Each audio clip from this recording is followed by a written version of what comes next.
One of the questions I've gotten before is how many words should my child be speaking at 12 months or 16 months or 10 months or 2 years?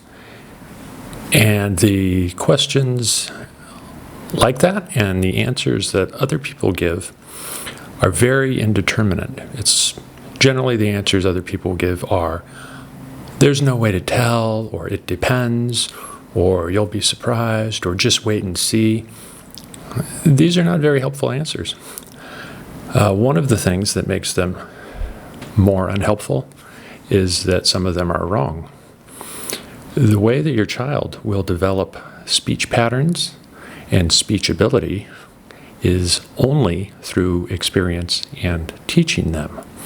Now, some children will learn to speak earlier than others, and some children will have a greater opportunity to learn to speak from the people around them.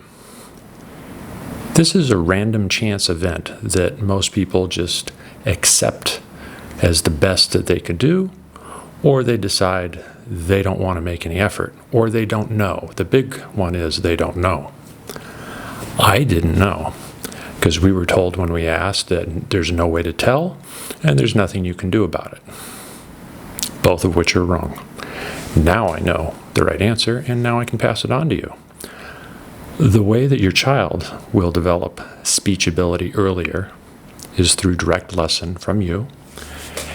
I'm going to give you some of these lessons now, and I'm going to explain how they will contribute to your child's overall communication ability and why this is such a great benefit. To start with, if we were to put you as an adult in a language classroom setting, for example, and the teacher would come in and talk to other people and be on their phone and talk to themselves and do other things, and all you got to do was watch, over time you would pick up some amount of information about that different language. But it would be spotty. It would have large gaps in your learning there because it didn't have any planned structure.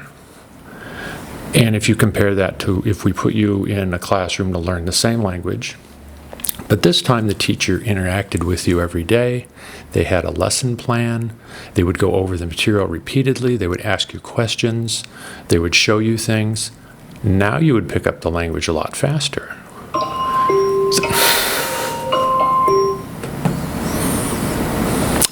That's my timer. So,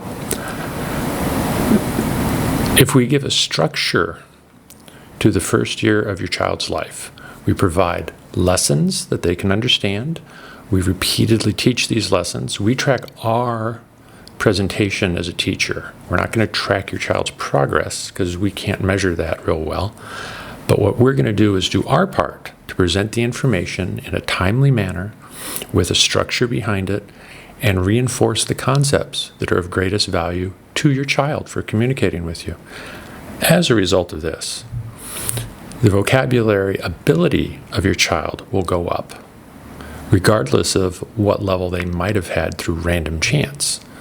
Even though the example that I gave of you being in a classroom with an interactive teacher with a structured plan and a teacher that just kind of did whatever they wanted, you would say, well, I'm an adult and that's different. It's not different in the sense of your ability to learn, because your ability to learn is the one you've had your whole life.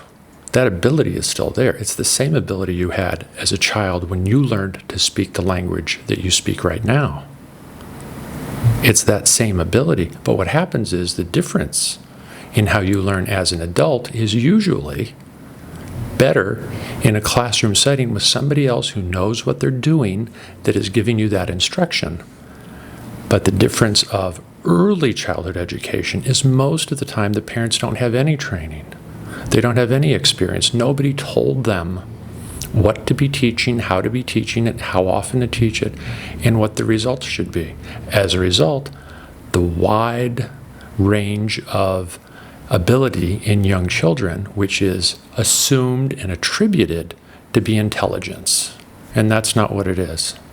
It's the experiences the children have had up to that point that they are basing their responses to. So if we are speaking English, we can speak English to a child and they will learn English. If we speak French, they will learn French. If we speak Chinese, they will learn Chinese. It's not that the children are more or less smart based on the language they're learning. And it's not that they're more or less smart if the children that speak French can't speak English or Chinese, and the children that speak Chinese can't speak French or English, and the children that speak English and French can't speak Chinese. It's not an intelligence issue. It's an experience issue. Nobody has taught them yet.